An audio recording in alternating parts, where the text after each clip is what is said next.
은혜와 하나님과 주님과 구원자를 알므로 자라가라. 맞죠? 그렇죠. 요거 빼면은 은혜 안에 자라가라. 그런데 그 은혜 안에 자라가는데 중요하게 빼지 말아야 될 게 뭐냐면 주님과 구원자를 아는 것, 은혜와 아는 것으로 자라가라. 이게 되게 중요한 거예요. 그 베드로 후서에서는 알미라는 단어가 되게 중요하게 나오거든요. 왜냐하면 이단들이 드디어 공격이 시작돼요. 시작될 시점이에요. 베드로, 제가 정답을 말씀드리면 베드로 후서는요, 이단들의 공격이 전서에서도 약간 교회를 향해서 공격하는 자들을 향해서 대적하라고 마지막에 5장에서 이야기했잖아요. 이야기한 부분이 있었는데 후서는 좀 더 뒤니까 조금 더 이렇게 교회를 향해서 공격하는 자들이 많이 왔다는 거거든요. 그렇기 때문에 알미라는 단어, 은혜와 알미에 대해서 되게 강조하고 있는 부분이거든요. 은혜를 알아야 되고 지식을, 그러니까 주님에 대해서, 구원에 대해서 우리가 알아야 되기 때문에 이렇게 그로서 자라가라 이렇게 이야기하거든요. 근데 유다서는요, 아예 들어왔어요, 이단들이. 시대가 더 뒤에거든요. 그래서 베드로 후서는 들어올 거다라고 이야기해요. 들어올 조짐이 보였기 때문에. 하지만 유다서는 이미 들어왔다라고 이야기하거든요. 그 차이점 생각하시면서 봤으면 좋겠습니다. 제가 이렇게 교회 안에 하나님 말씀을 대적하는 것에 대해서 좀 찾아봤어요. 그때 제일 처음에 나오더라고요. 창세기에. 누가 나오죠? 뱀, 되게 귀여운 뱀이죠. 귀여운 뱀. 자, 저하고 비슷하게 생겼나요? 아무튼 선악과 한번 먹어봐. 얼마나 맛있는데 하나님까지 될까? 걱정 마, 죽지 않아. 이렇게 이단들이 와서 이렇게 하나님 말씀을 싹 바꾸고 또 이렇게 교회를 이렇게 힘들게 하는 거죠. 이런 게 참 많아요. 진리 위에 서야 되는데 진리 위에 서지 못하고 좀 흔들리는 경우가 있다는 거예요. 근데 이렇게 흔들리지 않기 위해서 진리 위에 서야 되는 거죠. 제가 예전에 제주에서 집을 샀습니다. 제가 집을 제가 샀어요. 집 있는 간사. 집이 있어도 되나 이런 아무튼 집을 샀어요. 집을 사는데 물론 이제 지금도 대출이 있어요. 대출 갚는다고 지금. 아내가 일을 해야 되는 큰 이유는 대출을 갚기 위해서. 네, 아내가 일을 해야 되죠. 네, 물론 대출을 받았는데 집을 구하는데 부동산을 갔어요. 사실 저희가 제주 내려올 때 집을 살려고 했었거든요. 그래서 집을 이제 살려고 했는데 그때 집값이 많이 비쌌어요. 비싼 상황이었고 그리고 이제 막 거의 최절정에 있을 때였거든요. 그래서 이제 집을 구해야 되는데 집을 사서 가자는 마음. 왜냐하면 연세나 너무 아깝잖아요. 이렇게 나가는 게. 그래서 전세는 거의 없더라고요. 이렇게 연세, 월세 이렇게 있던데 그래서 어떻게 할까 하다가 집을 사야겠다. 뭐 좀 돈이 이렇게 저희가 전세 살고 있었으니까 전세에서 빼서 이거를 조금 더 보태면 우리가 빚 갚으면 되겠다는 마음에 그렇게 이제 집을 구하려고 했는데 저희가 부동산 몇 군데 갔어요. 제주도 내려가서 구했는데 구하다 보니까 우리 돈은 이만큼인데 요만큼의 재정을 얘기하니까 보여주는 집들을 가니까 다 형편이 없더라고요. 그래서 이 집도 아닌 것 같고 저 집도 아닌 것 같고 다 그래서 몇 군데나 갔어요. 몇 군데나 갔는데도 원래 제주도 부동산은 이렇게 하지 않거든요. 적극적으로 하지 않는데 이 팀이 이제 부산 팀이라 하더라고요. 부산 팀이 내려와서 제주도 경기가 좋아지니까 이렇게 좀 많이 계약을 하고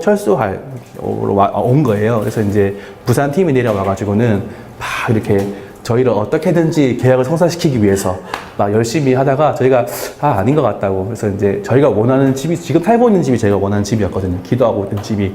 그래서 이렇게 거기 빌라가 나오지 않았냐 이야기하니까 그 주인이 아니라 저희를 본 사람은 뭐 이렇게 직원이었거든요. 직원이 저희를 태워서 이렇게 다녔는데 계속 그 직원이랑 계속 이야기하면서 거기 직원 4명 있었거든요. 몇 명 있었는데 하필 또 그 직원이랑 같이 가면서 막 이야기하다가 저희가 원하는 집은 그 빌라인데 그런 빌라 있으면 참 좋겠다. 왜냐면 단지도 있고 뭐 놀이터도 있고 아이들 키우도 좋고 해서 좀 좋겠다. 열방이랑도 뭐 멀지 않고 너무 좋겠다. 이렇게 계속 이야기하고 있었거든요. 이야기를 하고 있었는데 그 집은 보여주지 않고 자꾸 딴 데 이렇게 보여주는 거예요. 그래서 어떻게 하지 이렇게 하고는 이제 결국에는 안 되겠다고 해서 부동산을 나왔어요. 나오는데 안녕히 계세요. 감사합니다. 안녕히 계세요. 죄송합니다. 뭐 이렇게 하고는 이제 좀 나왔어요. 나왔는데 그 사람이 제 팔을 딱 잡더라고요. 나가는 저 팔을 딱 잡더라고요. 사장님, 저하고 잠깐 얘기하시죠. 부동산을 딱 나가는 거예요. 딱 나가서. 아니, 왜요? 사실은, 사장님이 이야기했던 집을 내가 갖고 있다. 자기가 계약을 했대요. 그래서 이렇게 부동산이 계속 오를 것 같으니까 자기가 부산 팀이지만 이 집을 계약을 해서 자기 걸 하고 연세를 놓든지 또 몇 년 뒤에 이제 바로 팔면은 세금 많잖아요. 그래서 바로 팔 수는 없고 이렇게 집값도 오를 거고 연세 받을 수 있으니까 연세 받고 집값 오르면 팔려고 샀다는 거예요. 근데 사장님 자꾸 얘기하시니까 그분 교회 안 다니시는 분인데 자꾸 내 마음이 조금 사장님한테 가야 되나? 이런 마음이 들었다. 이렇게 이해하시는 거예요. 그래서 저는 또 이렇게 은혜가 있네 이렇게 하고는 어떻게 하지 이렇게 하다가 그럼 어떻게 하면 됩니까? 라고 얘기하니까 그분이 이렇게 얘기하더라고요. 그러니까 여기 이제 원래 주인, 그 다음에 그 부동산 직원, 그 다음 제가 있잖아요. 근데 지금 이 사람이 이렇게 등기가 이전되지 않은 거예요. 계약한 상태. 근데 이거를 주인이 모르게 제 이름으로 싹 바꾸어서 이렇게 넘깁시다. 그렇게 이야기하면 자기가 세금이 안 부는 거예요. 그러면 자기한테 500만 원 얹어 달라는 거예요. 500만 원. 저희는 사실은 집이 급했고 그 집이 너무 좋아 보이기 때문에 근데 너무 하고 싶었어요. 그래서 이제 제가 물었어요. 이게 불법입니까? 합법입니까? 물으니까 그 사람이 피해서 얘기했어요. 편법입니다. 그래서 제가 약간 좀 불편한 마음이 있는 거예요. 불편한 마음. 편법은 불법입니까? 합법입니까? 그러니까, 그 마음이 불편하시면 그 불법이죠. 이렇게 얘기하더라고요. 맞습니까? 불법이라 이야기하죠. 결국에는. 그래서 그러면 제가 이걸 합법으로 하자. 합법을 할 수 없습니까? 그랬더니 이분이 이렇게 얘기하더라고요. 그럼 이거를 이 월 주인에게서 등기를 자기한테 이전을 해서요. 그리고 난 다음에 이거를 다시 이전하는 방법이 있다고 이야기하더라고요. 근데 그렇게 하면은 1,000만 원을 더 올려줘야 된대요. 왜냐하면 자기가 내는 세금이 있기 때문에. 그래서 제가 고민되더라고요. 500만 원 차이였거든요. 그래서 사실은 그때 이 집도 그 금매로 나와가지고 싸게 나가는 집인데 사실은 고민되더라고요. 그래서 500만 원을 그냥 눈을 딱 감고 여기 뱀이 유혹하는 것처럼 괜찮아 이렇게 이야기하는 것처럼 그냥 500만 원을 내가 그냥 딱 감고 이렇게 해서 500만 원으로 리모델링 하면 참 좋겠네 이런 마음이 들잖아요. 사람 마음이. 근데 또 한편으로는 그거는 불법인데 내가 나중에 이걸 또 이 집을 볼 때마다 살 때마다 이 불법인 것을 내가 보면서 마음 아파야 되고 괴로워야 되는가 고민이 막 들더라고요. 그래서 잠깐 고민하고는 그냥 그 부동산 직원한테 합법으로 합시다 이렇게 해가지고는 딱 했거든요. 근데 사실 제가 이거 얘기하는 이유는 뭐냐면 자꾸 우리에게 진리를 거슬게 하는 악한 세력들이 있다는 거예요. 우리를 넘어뜨리려고 하는 너무나 달콤한 유혹이 있는 거죠. 500만 원이 큰 돈이잖아요. 제가 교회에서 사례를 봤는데 몇 달치 사례를 모아야 500만 원을 모을 수 있는 금액이거든요. 그래서 제주도 그 교육 파트, 그러니까 교육 목사들은 사례가 많지 않거든요. 많지 않은. 제가 제주도 제일 많이 봤거든요. 제일 많이 봤는데도 얼마 되지 않아요. 근데 이제 그런 생각을 하니까 이런 생각, 저런 생각 고민이 들더라고요. 근데 항상 사단은 우리에게 가장 우리가 넘어지기 쉬운 방법대로 접근하는 것 같고 자꾸 진리를 바꾸어서 괜찮다 이야기하고 있고 하나는 절대 먹지 마, 먹으면 죽는다라고 이야기했는데 하나님 같이 될 거다라고 이야기하고 있다. 이거에 대해서 생각하면서 갔으면 좋겠습니다. 제가 12시까지 마칠 거고요. 마칠 때까지의 그런 노력은, 진도는 배경을 맞추는 거예요. 자, 한번 가보겠습니다. 비평잡 한번 가서요. 저자는요, 직접적인 기록으로는 예수 그리스도의 종이며 사도인 시몬 베드로라고 이야기하고 있어요. 예수 그리스도의 종이며 사도인 시몬 베드로는 편지한다. 그런데 또 이것도 조금 더 확실하게 알아보기 위해서 고민을 해봤어요. 특징들이 있는데 죽음이 가까이 와 있는 상태인 거예요. 나도 나의 장막을 벗어날 것이 임박한 줄 압니다.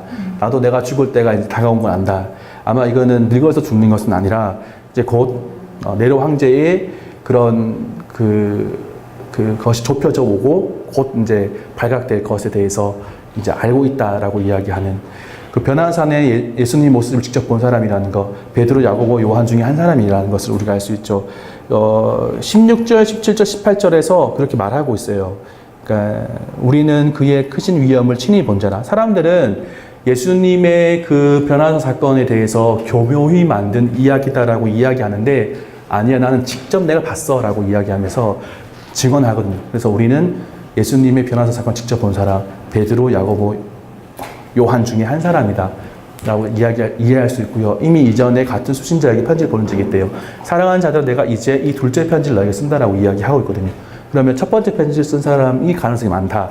사도 바울을 형제라고 부르고 있다. 사도 바울을 사도 또는 선생님 또는 뭐 이렇게 그렇게 부르지 않고 사도 바울을 형제 바울이라고 부르고 있다는 걸 통해서 우리는 저자의 권위가 높다는 것을 알 수 있겠죠. 외증으로요, 이제 초대 교부들 오리겐의 그런 증언으로 인해서 이제 확정하면은 저자는 베드로다라고 확정할 수 있겠죠. 했기 때문에 넘어가겠습니다. 넘어가. 수신자 한번 볼게요. 수신자는 하나님과 구주 예수 그리스도의 힘을 힘입어, 의를 힘입어 동일하게 보배로운 믿음을 받은 자들이라고 이야기하고 있고요. 사랑하는 자들아, 둘째 편지를 너에게 쓴다는 걸 통해서 아마도 저자가 베드로고 둘째 편지이기 때문에, 둘째 편지 수신자가 다르면 둘째 편지라서 말 쓸 수 없죠. 수신자가 같기 때문에 둘째 편지. 그렇기 때문에 우리가 베드로 전서에서 배전 1장 1절인데 베드로 전서에서의 수신자와 같은 수신자일 것이다 라고 해서 저희가 이렇게 정리할 수 있을 것 같아요. 흩어진 나그네, 동일하게 두 번째 편지구나, 동일하게 로마에서 쓴 것이고요. 수신자의 특징은요, 믿음의 기본에 대해서는 이미 가르침을 받았고 진리 위에 서 있는 자. 그러니까 어떤 거냐면은 초신자가 아니라는 거예요. 초신자가 아니고 이미 하나님 말씀을 충분히 가르침을 받았고 진리 위에 서 있는 자들, 또한 바울의 편지까지도 이미 알고 있는 자들이에요. 바울의 편지가 얼마나 귀한 내용이 많잖아요. 그런 것들에 대해서도 이미 다 들었다, 다 들은 사람이다 라고 이야기하고 있다는 거예요. 아마 로마서가 로마서에 쓰였지만 그 로마서가 로마서 사람들만 읽어라, 우리만 읽어야 되라고 하면서 공유 안 한 것이 아니라 아마도 공유했지 않겠습니까? 너무 귀한 말씀이기 때문에. 그래서 아마 이런 것들을 다 알고 있는 사람들, 이미 초신자가 아니라 하나님 말씀 위에 충분히 서 있는 자들인 거죠. 성숙한 사람. 이런 성숙한 사람들에게 누가 들어왔죠? 거짓 교사들이 들어와서 성숙한 사람들이었음에도 불구하고 교회를 흔들려고 하는 그러한 모습이었다는 거예요. 나는 넘어지지 않으리라 하는 사람이 넘어져요. 젊거든요. 젊습니까? 젊어요. 네. 아직 30대거든요. 30대. 네. 제가 나이 잘 밝히지 않는데, 딱 밝히지 30대 같지 않잖아요. 맞죠? 한 40대 같지 않습니까? 제가 이렇게. 30대거든요. 30대. 30대인데, 저같이 얼마나 총명하지 않습니까? 네. 동의 별로 안 하시지만, 저는 그래서, 전화가 와가지고는, 이렇게, 주민번호 묻고 이러니까 저도 넘어가가지고 이야기하고 있더라고요. 그래가지고, 전화 와가지고 보이스피싱 이런 거, 물론 보이스피싱은 아니었지만, 이미 말하고 있더라고요. 말하면서, 이렇게. 그러니까 이렇게 젊은 사람도 스미싱 조심해야 되는 거죠. 보이스피싱 좀 조심해야 되는 거죠. 그 신앙생활 잘하고 있는 사람들도 어떻게 해요? 넘어질 수 있다는 거예요. 기록 연대를 보겠습니다. 직접적인 기록은요, 베드로 전서를 쓴 이후에요. 둘째 편지를 쓴다라고 이야기했기 때문에 죽음이 가까워 와 있는 상황이에요. 내가 이 장막에 있을 동안에 내가 이 장막에서 벗어날 것이 임박한 줄 안다. 내가 떠난 후에라도 어느 때나 이런 것을 생각나게 하려 한다. 내가 이제 떠날 때가 되었다라고 이야기하는 거죠. 외증은 어떤 거죠? 네로 박해 때 베드로 순교했다라고 전해지기 때문에 기록 연대는 베드로 전서가 언제인지 잘 모르니까 64에서 68년 사이, 베드로 전서가 기록된 이후에 얼마 되지 않아서 서신을 기록했고 다른 걸 알 수 있겠죠. 장소는요, 이 둘째 편지를 너에게 쓴다라고 이야기하는 걸 통해서요, 베드로가 로마로 있으면서 로마를 떠나려고 했는데 떠나지 못하고 계속 거기 있었잖아요. 통해서 그 이후에 다른 흔적이 없거든요. 통해서 우리는 베드로 전서에 있었던 로마에 계속 있었다라고 우리가 정리할 수 있습니다. 네. 그래서 정리하면은 베드로 비평적 방법의 저자는 누굽니까? 네. 수신자는 흩어진 나그네고요. 기록 연대는 전서 이후에 68년까지, 그 다음 기록 장소는 여전히 로마인 것에 대해서 정리할 수 있습니다. 역사적 배경 보겠습니다. 간단하게 정리해 봤습니다. 역사적 배경은요, 수신자의 상황이 보인다는 거예요. 어떤 거냐면은 예수님의 능력과 강림을 교묘히 만든 이야기라고 하는 자들이 있다. 성경 예언을 자기 마음대로 푸는 자들이 있다.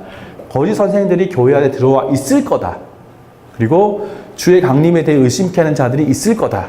무법한 자들이 속임수로 성도들의 믿음을 잃게 하는 일들이 있을 것이다 라고 통해서 어떤 상황인 거죠? 이단들, 거짓 교사들이 들어와서 교회 안에서 진리를 바꾸려고 하는 그러한 모습들이 있다. 교회 안에 거짓 교사들이 들어와서 진리가 위협당하려고 하는 상황이다. 것을 알 수 있죠. 거짓 교사들의 특징이 본문에 쭉 나와 있거든요. 다시 볼 건데 간단히 보면요, 멸망하게 할 이단을 끌어들이고 주를 부인하고 임박한 멸망을 스스로 취하고 호색하고 그들이 잘 아는 것처럼 이야기하지만 그들의 실상은 이렇다는 거예요. 이런 모습들이 있다. 그래서 거짓 교사들이 있다. 진리가 위협되고 있는데 진리가 위협하게 하는 거짓 교사들이 들어와 있었다라는 것을 우리가 좀 생각하면서 들어갔으면 좋겠어요. 이런 상황이니까 베드로는 어떻게 썼겠습니까? 진리 가운데 서라. 그리고 은혜 위에 자라가라. 또 지식을 알므로 자라가라 라고 이야기하는 거죠. 네, 구성원은요, 베드로전서 내용 가지고 와서 구성원이고요. 역사적 배경 중에 교회의 강점인데요. 보배로 믿음을 받은 자들이라고 이야기하고 있어요.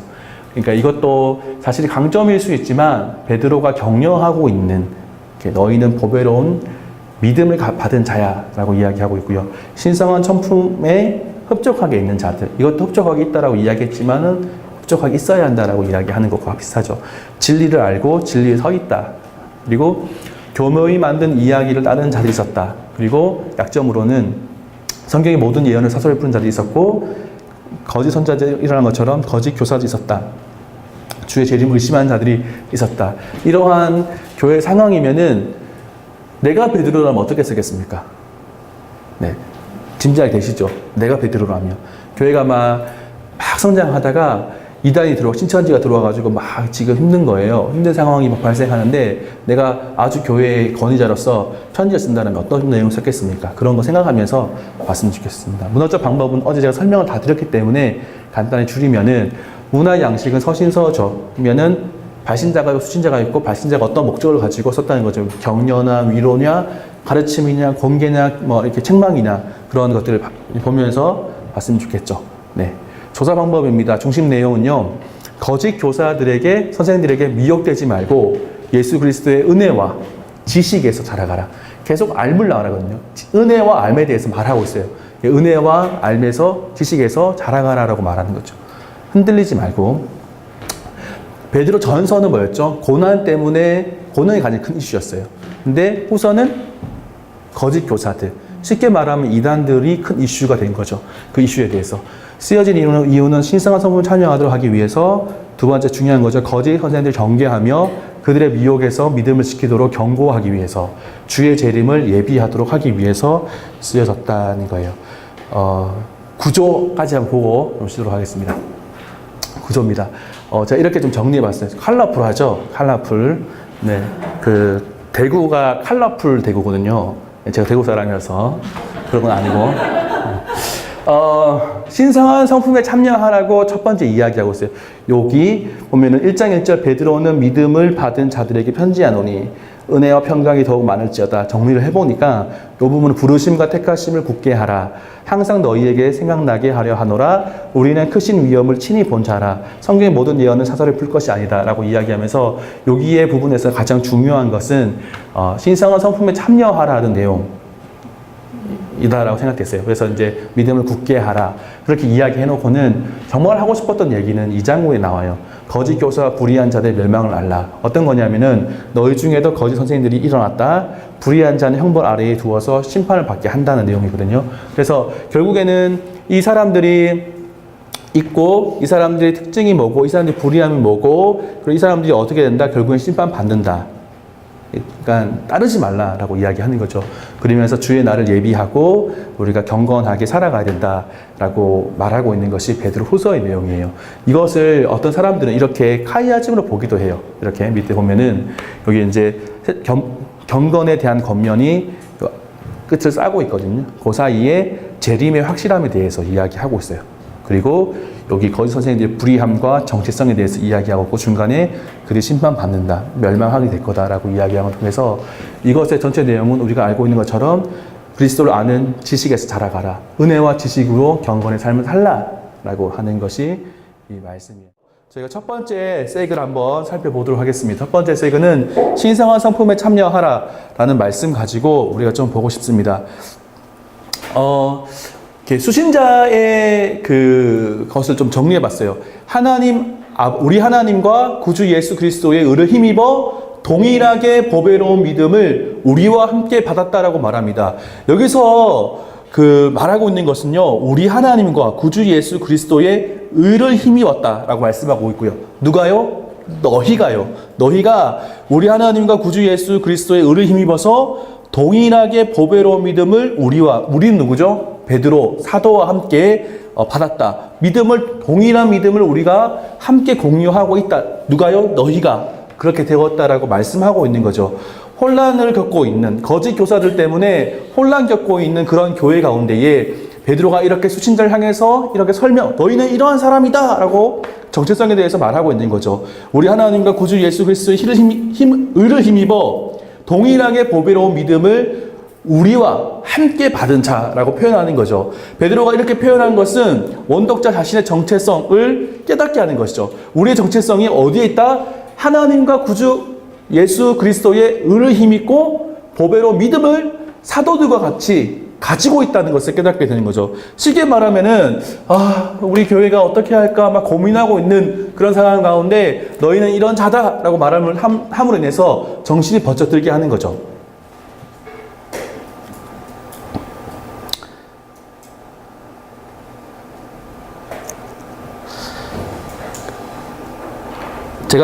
제가 정신이 좀 없는데요. 어제 제가 신대원에서 예비군 훈련 갔는데 했습니까? 안 했죠. 네. 지난번에 했나? 이렇게 다른 곳에서 했거든요. 신대원에서 제가 예비군 훈련을 갔어요. 신대원에서 예비군 훈련을 가면은, 군대 얘기를 해서 죄송합니다. 제 삶이 이렇게 아직까지 다양하지 않아서 제가 경험한 것이 단데, 신대원에서 예비군 훈련을 가게 되면은 동원을 가지 않고 하루만 가게 되거든요. 그래서 하루만 거기 저는 용인에 있었으니까 용인 근처에 있는 예비군 훈련장에서 훈련을 받는데, 신대원 학생이 1,800명이거든요. 신대원 학생만. 그래서 학부생들과 또 대학원생들을 모아서 총신대 학생들만 따로 이렇게 학교별로 훈련 받는데, 저희도 따로 이렇게 받았어요.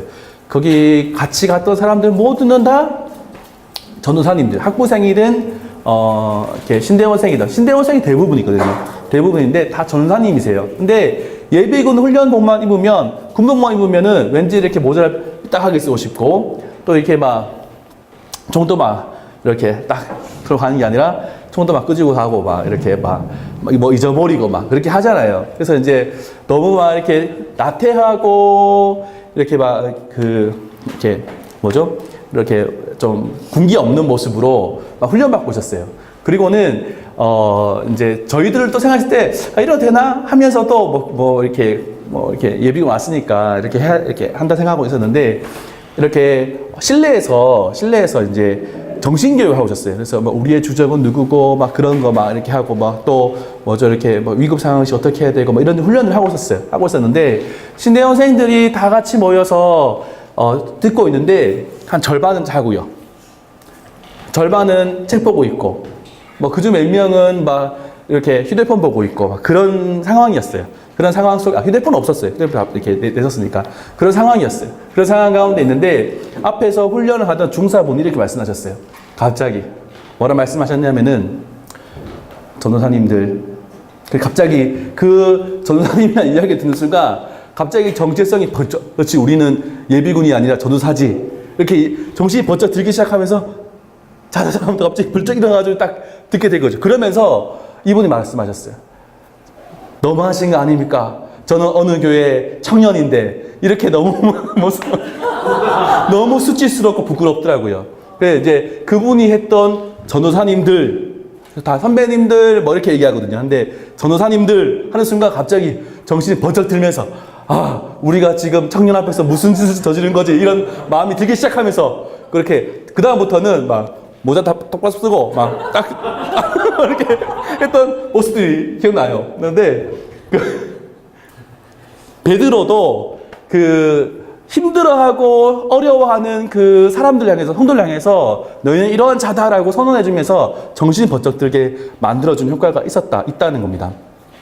축복에 대해서 좀 비교하고 싶어요. 베드로 전서에서는요, 은혜와 평강이 너희에게 더욱 많을지어다라고 말하고 있거든요. 근데 이 말이 그대로 쓰여졌어요. 보세요. 똑같이 후서에서도 은혜와 평강이 너희 더욱 많을지어다. 그런데 앞에 수식하는 수식구가 생겼어요. 뭐냐면은 하나님과 우리 주 예수를 어떻게 해요? 알므로. 알미라는 단어가 굉장히 중요하다고 말씀드렸죠. 베드로 후서에서는 하나님의 지식을 바로 아는 것이 너무 중요한 거예요. 왜냐하면은 말씀을 잘 알면은 신천지에 빠지지 않아요.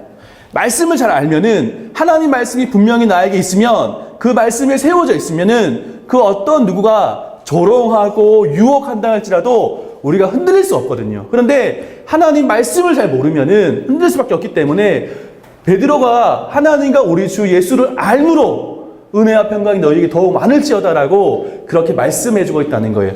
여기서 지식이라고 쓰여져 있는 알미라고 쓰여진 것은요, 에피그노시스라고 하는 단어인데요. 여기 명확한 지식 나오지 않네요. 명확한 지식, 그 다음에 인식, 하나님을 아는 지식이라는 단어에서 쓰여진 그러한 부분이에요. 그래서 더 뒷부분까지 보게 되면은 하나님과 우리 주 예수 그리스도를 알므로 은혜와 평강이 더 많을지다 말씀하고 있고요. 또다시 나오는 것이 뭐냐면 우리를 부르신 자를 알므로 말미암음이라. 우리가 알아야 된다. 알므로 말미암아서 우리가 안다. 이렇게 더 설 수 있다. 그리고 이런 것이 너희에게 있어 흡속한즉 너희로 우리 주 예수 그리스도를 알기에 알아야 한다. 게으르지 않아야 된다. 이렇게 이야기하는 거고, 만일 그들이 우리 주 대신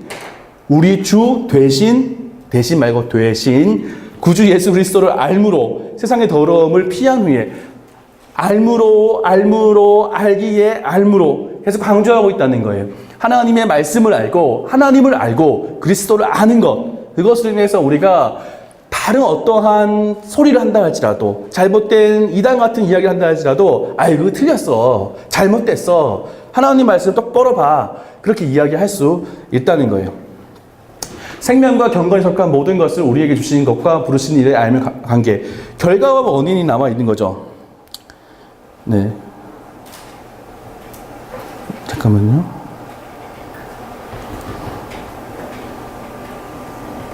네. 이렇게 원래 연동이 잘 돼야 되는데 뭐 이렇게 긴장하고 있는 것 같아요. 그래서 네. 결과로요, 그의 신기한 능력으로 생명과 경건에 속한 모든 것을 우리에게 주셨대요. 그런데 그 원인을 말하고 있는데, 그것은 이는 자기 영광과 덕으로서 우리를 부르신 이를 뭐함으로? 알므로 말미암았다.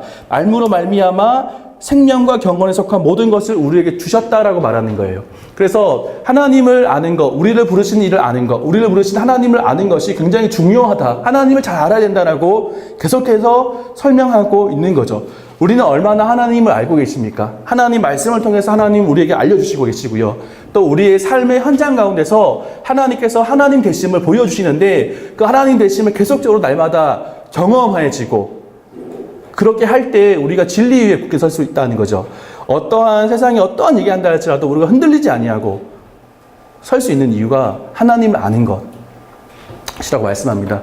보배롭고 지극히 큰 약속을 주신 결과, 원인과 결과인데요. 또다시 썩어질 것, 그러니까 그 원인은 그 보배롭고 지극히 큰 약속, 예수 그리스도를 우리에게 주사, 이것 때문에 결과로서 썩어질 것을 피하여 신성한 성품에 참여하는 자가 되게 하려 하심이다. 이 신성한 성품이 뭐냐 하면은 믿음의 덕을, 덕의 지식을, 지식의 절제의, 절제의 인내를, 인내의 경건을, 경건의 형제의 우애를, 형제의 우애의 사랑을 더하라 라는 거죠. 여기에 더하라가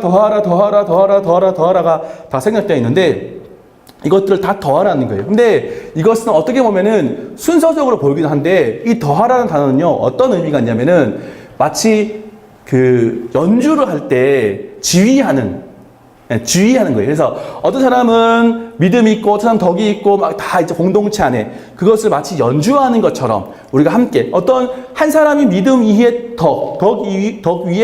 덕이란 단계 다음에 지식 단계 다음에 절제 이런 것이 아니라 이 모든 것을 다 더해야 되는데 마치 지휘하는 것처럼 더하다는 단어 그런 의미가 있어요. 그래서 지휘하는 의미. 그래서 공동체 안에서 함께 이것이 있어야 되는 것에 대해서 말씀하고 있다는 겁니다.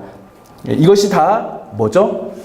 그리스도를 우리에게 주사 성품에 참여한 자가 되었고 성품에 참여한 자는 이러한 자다 이렇게 말씀하고 있습니다. 여기 교환으로 봤는데요, 더욱 힘써라는 단어가 있다는 거죠. 더욱 힘써 더하고 더욱 힘써 굳게 하라는 단어인데 더 명령과 결과와 명령과 결과예요. 어떤 명령이냐면은 우리가 아까 봤던 것처럼 요렇게 이러한 8가지 항목에 대해서 더하라 말씀했었어요. 말씀하고요. 그 이후에 결과가 나오는데 이런 것들이 있는 자는 어떻게 되냐면 흡족하고 우리 주 예수 그리스도를 알기에 게으르지 않고 열매 없는 자가 되지 않게 하는 것. 하지만 이런 것이 없는 자는 어떤 자라고요? 맹인이라 멀리 보지 못하고 그의 옛죄가 깨끗하게 된 것을 잊어버린 자다라고 이야기하는 거죠. 이것이 교회 안에 있는 사람들 향해서 말하는 거예요. 예전에 그의 죄가 깨끗하게 된 것을 잊어버린 자다. 그러니까 굳게 섰다라고 생각하고는 넘어진 사람을 말하는 것이죠. 또다시 명령합니다. 계속 힘써서 해야 되는 거예요. 뭘 해야 되냐면은 형제들아 더욱 힘써서 너희 부르심과 택하심을 굳게 하라. 부르심, 택하심을 굳게 하라. 그렇게 할 때 어떤 일이 있냐면은 언제든지 뭐 한다고요? 실족하지 않는다고요. 구주 예수 그리스도의 영원한 나라에 들어감을 넉넉히 주신다라고 말하는 거죠. 그러니까 말하는 건 뭐죠? 한번 안다고 해서 내가 나 알아 하면 넘어지는 거예요. 나 아는 사람이야. 나 DBS 한 사람이야. 이렇게 하고 가만히 있으면은 곧 넘어진다는 거예요. 계속해서 이것을 더 해야 되고요. 더욱더 힘써가지고 부르심과 택하심을 굳건하게 해야 되는 것. 계속적으로 해야 된다는 것을 말하는 거예요. 그렇게 할 때 이런 결과가 우리에게 온다라고 말씀하는 거죠. 생각나게 이제 되게 눈물 나는 장면이죠. 이제 그 베드로가 12, 13, 15절에서 이렇게 말하는데 내가 항상 너희에게 생각나게 하려노라 너희를 일깨워 생각나게 함이 옳은 줄 여기노니 어느 때나 이런 것을 생각나게 어떤 거요? 하나님 말씀을 잊지 말고 계속해서 우리가 보고 하나님 말씀 위에 굳건하게 서야 된다는 것, 말씀 진리 위에 서야 된다는 것을 생각나게 하기 위해서 쓴다는 거예요. 그리고 긴박한 심정 항상 그 다음 내가 이 장막에 있을 동안에 이제 죽을 날 얼마 남지 않았기 때문에 곧 이제 네로 황제의 박해에 의해서 베드로가 죽임을 당할 거라는 것을 베드로도 알고 있었던 거죠. 내가 떠난 후에라도 이런 것을 생각나게 하기 위해서 내가 장막에 있을 동안에 너희를 일깨워 생각나게 함이 옳은 줄 여기노니 라고 이야기하는 거예요. 마지막으로 쓰면서 이거 꼭 기억해야 돼. 꼭 기억해야 돼. 정말 기억해야 돼. 계속 생각해야 돼. 잊어버리면 안 돼. 라고 말씀하고 있다는 거예요. 베드로가 경험한 변화서 사건을 설명하고 있어요. 이거는 베드로가 언급했던 이유가 뭐냐면은 교모이 만든 이야기라고 사람들이 이야기하는 에이 그 거짓말이야. 에이 그거 본 사람이 누가 있어? 라고 이야기할 때 베드로가 아니야 나는 봤어 라고 이야기하는 거죠. 지극히 크신 위엄을 친히 본 것. 예수 그리스도의 크심을 지극히 큰 영광 중에서 이런 소리를 들렸대요. 이는 내 사랑하는 아들이요 내 기뻐하는 자라. 이것을 내가 남이 들은 게 아니라 우리 아빠가 들은 게 아니라 우리 삼촌이 들은 게 아니라 내 친구가 들은 게 아니라 내가 직접 들었다. 내가 직접 들었다고 막 이야기하면서 정말 꾸며낸 이야기 아니다. 교묘에 만든 이야기 아니라는 거예요. 예수께서 하나님 아버지와 존귀와 영광을 받으시는 것들, 그 다음에 예수와 함께 거룩한 산에 있을 때에 하늘로부터 난 것을 직접 내가 들었다라고 이야기하면서 이거 꾸며낸 이야기 아니야. 진짜야 진짜. 진짜라고 이렇게 호소하는 거예요. 왜냐하면 교회 안에서 꾸며낸 이야기인가? 라고 생각되어졌기 때문에 직접 본 사람으로서 내가 직접 봤다 말씀하는 거죠. 더 확실한 예언의 특징과 태도에 대해서 말하고 있는데요. 그러니까 이제 이렇게 이야기하는 거예요. 이것 말고도 더 많은 것이 있대요. 더 많은 확실한 예언이 있대요. 그런데 그 확실한 예언에 대해서 이야기하는데 어두운 데를 비치는 등불과 같고 모든 성경의 예언이고 사람의 뜻으로 낸 것이 아니고 성령의 감동하심을 받은 사람들이 하나님께 받아 말한 것이라고 말씀하고 있고요. 더 확실한 예언에 대한 태도가 어떠냐면은 날이 새어 샛별이 너희 마음에 떠오르기까지 주의하는 것이 옳다. 그러니까 확실한 예언인데 사사로이 풀면 됩니까? 안 됩니까? 안 된다는 거예요. 하나님 말씀이 분명한데 이 분명한 거 가지고 내 생각과 판단으로 이거 못 믿겠다 하면 안 된다는 거예요. 어떻게? 홍해를 건너는데 물이 갈라지지? 내 생각과 판단으로는 도저히 믿을 수 없다. 이건 아니다라고 이렇게 대한 태도가 맞습니까? 틀렸습니까? 틀렸다는 거예요. 하나님 말씀이 분명한데 이 분명한 말씀을 내가 믿어야 되는데 믿지 못하는 것에 대해서 이야기하는 거죠. 사사를 풀면 안 된다. 사사를 풀면 안 된다라고 말하는 거예요. 이렇게 해서 말하는 것이 신성한 성품에 참여하고 믿음 위에 굳게 서라 말씀하는 거죠. 여기서는 조금 여기 거짓 선생님들에 대한 부분이 조금 나오긴 하지만 확실히 나오진 않았어요. 근데 이제 2장부터는 확실하게 나옵니다. 한번 볼게요. 거짓 교사들에 대한 본격적인 경계하는 내용이 나와요. 바로 2장 1절부터 말합니다. 이게 쭉 나오죠. 과거의 거짓 선지자들처럼 지금 거짓 선생들이 있다. 과거에는 거짓 선지자들이 있었고 지금은 거짓 교사들이 있다라는 거죠. 멸망하게 할 이단을 가만히 끌어들였던 사람, 이단의 내용들을 가만히 끌어들인 사람이고 주를 부인하고 임박한 멸망을 스스로 취하는 것. 그렇게 쭉 나와요. 그들이 호색하는 것을 따르게 하고 진리의 도가 비방을 받게 하고 하나도 좋은 것이 없어요. 거짓 교사들의 모습이. 탐심으로서 지어낸 말을 가지고 너희로 이득을 삼고 그 다음에 심판이 기다리고 있고 당돌하고 자긍하여서 떨지 않고 영광에 있는 자들을 비방하고 쭉 이야기하면서 이렇게 24가지 정도로 정리할 수 있어요. 그래서 이런 것에 대해서 이러한 자에 대해서 베드로가 그들의 모습이 실상이 이러한 모습이라는 것을 보여주는 거죠. 따라야 됩니까? 따르지 말아야 됩니까? 영향 받아야 됩니까? 거절해야 됩니까? 아니다라고 이야기할 수 있어야 되는 거죠. 그들이 뭐 서울대를 나왔는지 알 수는 없지만 어디 좋은 공부를 했는지 알 수는 없지만 그들이 바라고 있는 것에 대해서 영향받지 말라는 게 그건 거짓말이기 때문에 잘못된 것이기 때문에 한번 자세히 보겠습니다. 대조입니다. 심판과 구원인데요. 되게 재미있는 표현이더라고요. 이게 이제 범죄한 천사들 있잖아요. 여기는 구원받은 건 없는데 범죄한 천사들에 대해서는 용서하지 아니하시고 지옥에 던져 심판 때까지 지키게 하신 이들이 범죄한 천사들이 하나님의 심판을 받아서 결국에는 심판 때까지 그곳에 머물러 있는 하나님을 대적한 자들의 모습이 보여지는 거죠. 그리고 옛세상 어떠한 거죠? 노아의 때의 옛세상과 노아의 홍수를 대조하고 있는 거죠. 노아의 가족을 대조하는 거죠. 용서하지 아니하시고 경건하지 아니한 자들 세상의 홍수를 내리셨다. 그래서 그들을 심판하셨다는 거예요. 이렇게 하나님을 대적하는 자들을 향해서는 하나님의 심판이 분명히 있다고 말하는 거예요. 그런데 하나님을 믿었던 노아와 가족들은 이렇게 보존했다. 그러니까 계속해서 말하는 것은 뭐냐면은 너희가 그 거짓된 진리 앞에서 그들을 수긍하는 것이 아니라 그들을 향해서 아니다라고 이야기할 수 있어야 된다. 왜냐하면은 그들은 어떻게 된다고? 결국에는 심판받기 때문에. 그래서 이것이 아니라 이것을 취하라라고 말하는 거죠. 대조는 이것은 아니고 이것을 취하라라고 할 때 많이 쓰이거든요. 소돔과 고모라 마찬가지죠. 멸망하기로 정하여 죄가 되게 하셨고 경건하지 아니할 자들에게 벌을 삼아 주셨고요. 롯은요. 고통당하는 롯을 건지셨죠. 그리고 불의한 자는요. 형벌 아래에 두어 심판 때까지 지키시고요. 왜냐하면은 형벌을 주기 위해서 경건한 자는 시험에서 건지신다라고 말씀하고 있다는 거예요. 그렇기 때문에 이것이 아니라 범죄한 천사들, 옛세상 소돔과 고모라 불의한 자가 심판받았던 것처럼 또 노아의 가족과 롯과 경건한 자들이 구원받은 것처럼 너희가 하나님을 대적하지 말고 하나님 편에 서라라고 말씀하고 있다는 거죠. 발람으로 비유된 거짓 선생들, 바른 길을 떠나서 미혹되어서 부올의 아들 발람의 길을 따랐다 라고 이야기하고 있고요. 그는 불의의 삭을 사랑했대요. 발람이 선지자고 발락이 왕이잖아요. 발락이 발람을 불렀죠.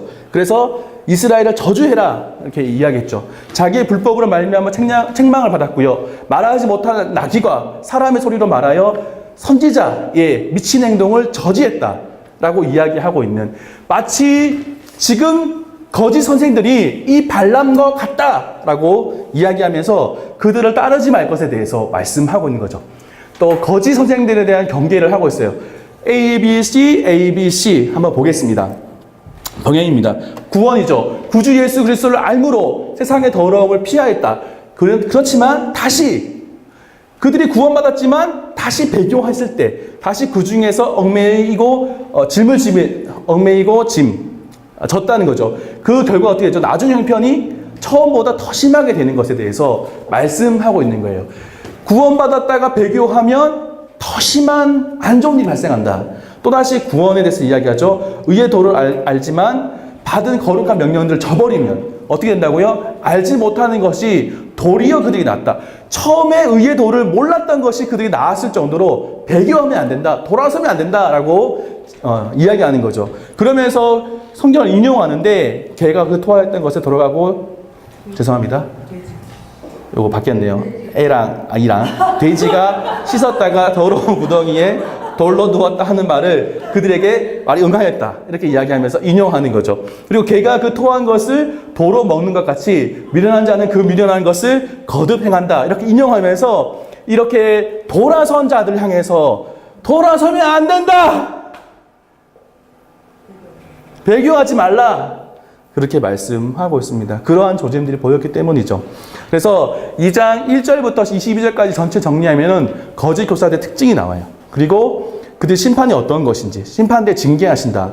그리고 거짓 심판 징계를 받았고 또 아주 징계하실 것이다. 특징이 나오고 심판이 있을 것이다. 더 심한, 배교했을 때 더 심한 나중 형편이 된다는 것을 말함으로 인해서 여기에 대해서 거짓 교사들을 따르지 말라. 경계하라. 너희가 돌아서지 말라. 주님 앞에 서라. 이렇게 말씀하고 있는 거죠. 마지막으로 하나님 날이 임하기를 사모하라 말씀하고 있어요. 한번 주의 날을 예비하는 것에 대해서 한번 보겠습니다.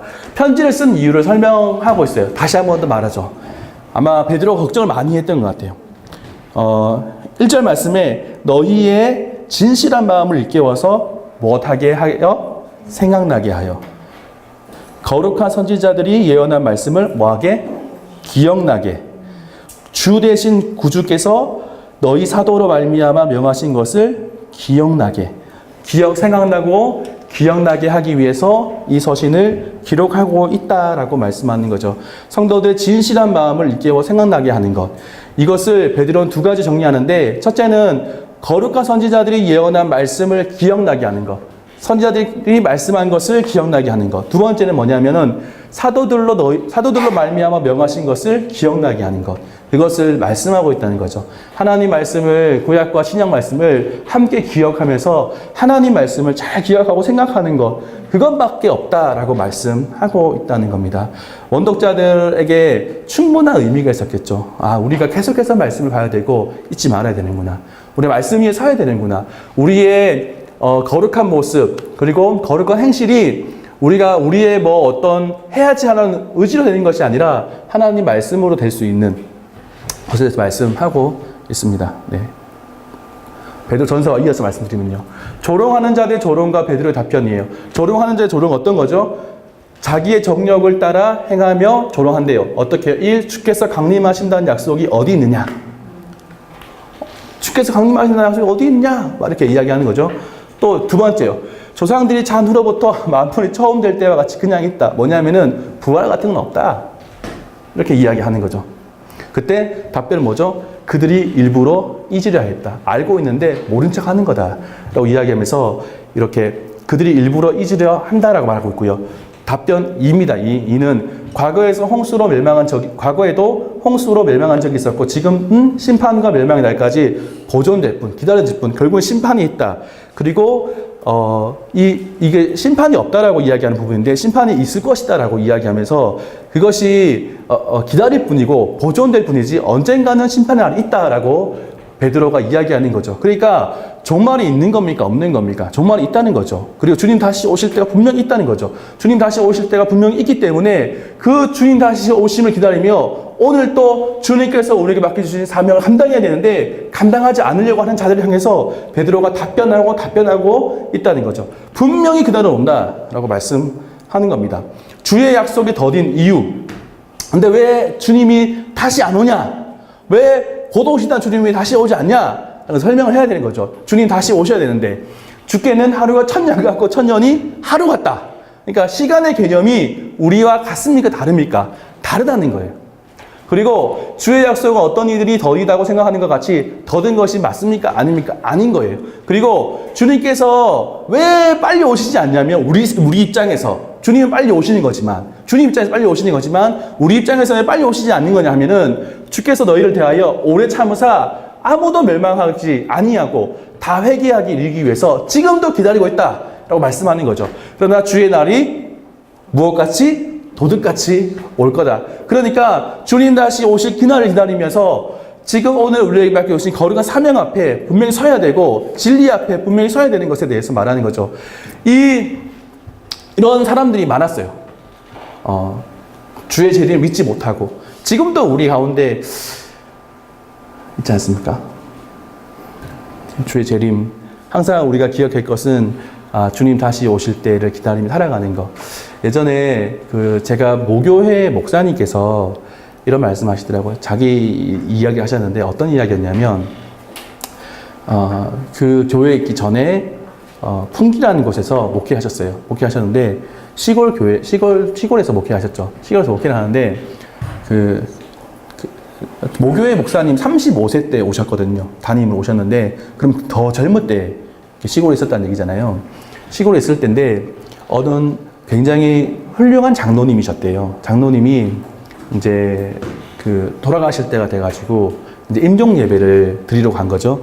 드리러 갔는데 그 목사님이 그 임종 예배를 드리기 위해서 그 장로님을 만나가지고 숨이 헐떡헐떡 넘어가시는 장로님하고 대화도 하고 기도도 하고 찬양도 하는데 그 장로님이 이렇게 말씀하셨대요. 목사님, 이제 주님 앞에 가는데 저는 몇 점짜리일까요? 이렇게 이야기하셨대요.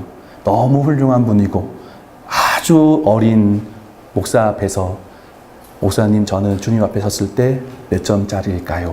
이렇게 물으셨대요. 그리고는 그 목사님 충격받으셨대요.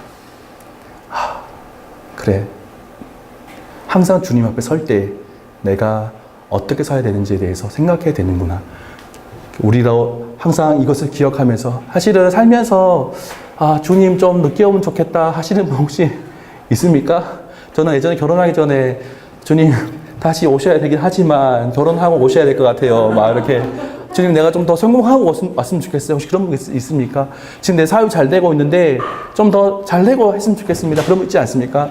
어떤 목사님의 간증이에요. 어떤 목사님이 사업을 하셨어요. 예전에 목회를 하기 전에 젊었을 때. 근데 성공이 아주 성공한 거예요.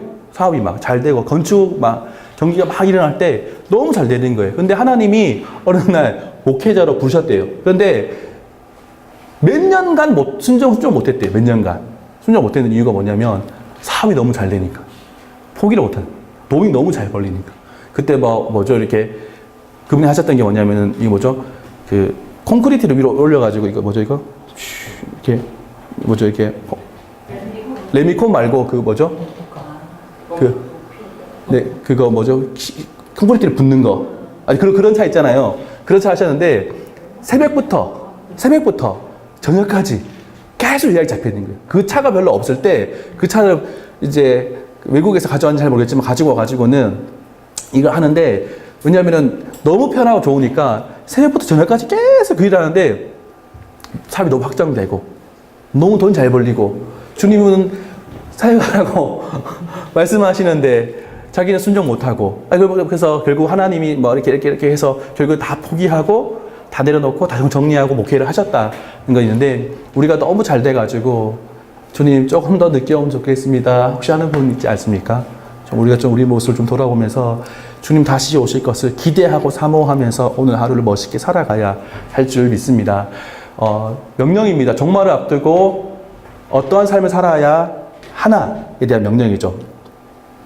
거룩한 행실과 경건함으로 하나님 날이 임하기를 바라보고 간절히 사모해야 되고요. 새 하늘과 새 땅을 바라보는 것. 하나님께서 오실 것을 바라보고 하나님 임하실 것을 바라보고 새 하늘과 새 땅을 바라보는 것. 주 안에서 점도 없고 흠도 없고 평강 가운데 나타나기를 힘써라. 바울 서신과 모든 서신을 억지로 풀지 말고 미혹에 이끌려 굳센 데 떨어질까 삼가라. 구주 예수 그리스도의 은혜와 그를 아는 지식에서 자라가라라고 말씀하고 있습니다. 종말 앞두고 있는 자에게 어떠한 삶을 살아가야 되느냐, 이렇게 살아가라라고 말씀하고 있는 거죠. 재림에 대한 바른 진리에 대해서 카이아즘을 정리해봤어요. A와 B와 C 이렇게 정리해봤는데요. A는 재림이 없다는 거짓 진리. 3절과 4절에서 제가 말씀드렸잖아요. 이런 게 있었고, 그 다음에 재림은 반드시 있다는 참된 진리를 이렇게 좀 대조적으로 보여지는 이런 카이아즘도 있거든요. 그래서 말하고 있고요. 그리고 재림이 늦은 이유. 재림이 늦은 이유는 이렇게 심판 때까지 보존해 준 것. 심판과 멸망의 날까지 결국에는 재림이 있을 것. 재림 늦은 이유는 참고 있는 것. 회개할 기회를 주고 있는 것. 그리고 주께는 하루가 천년 같고 천년이 하루 같다는 이 한 가지 사실을 잊지 말라. 원독자들은 사람의 시간의 개념과 하나님의 시간의 개념이 다르다는 것을 알게 되고, 속히 오시겠다는 주님의 약속이 이루어지지 않는 것이 아니라 언젠가는 이루어질 것에 대해서 말씀하고 있다는 것. 주님께는 하루가 천년 같고 천년이 하루 같기 때문에 주님께서 말씀하신 속히 오시겠다는 말씀을 우리의 시간 관념으로 해석해서는 안 된다. 주님 약속이 안 이루어지는 것이 아니라 결국에는 주님의 때에 주님 반드시 오신다. 이것을 믿고 속히 회개하고 돌아가서 미혹되지 말라라고 말씀하는 거죠. 그렇게 해야 되는 것을 우리에게도 말씀하고 있습니다. 요거 제가 수평할 때 보여드렸던 부분이거든요. 경건에 권면을 하고 있고요. 먼저 성품만 참여하라고 이야기하고, 이게 이제 재림 확실하기 때문에 경건하게 살아야 되는 것, 재림이 일어날 것, 거짓 선지자들의 모습들 심판받는다라고 하는 것으로 정리할 수 있을 것 같아요. 그래서 어떻게 해요? 거짓 선지자들은 어떻게 된다고요? 심판받는다. 멸망한다. 그들을 따르면 안 된다. 주님이 다시 오신다. 그리고 그 주님 앞에 서야 된다. 라고 말씀하는 겁니다.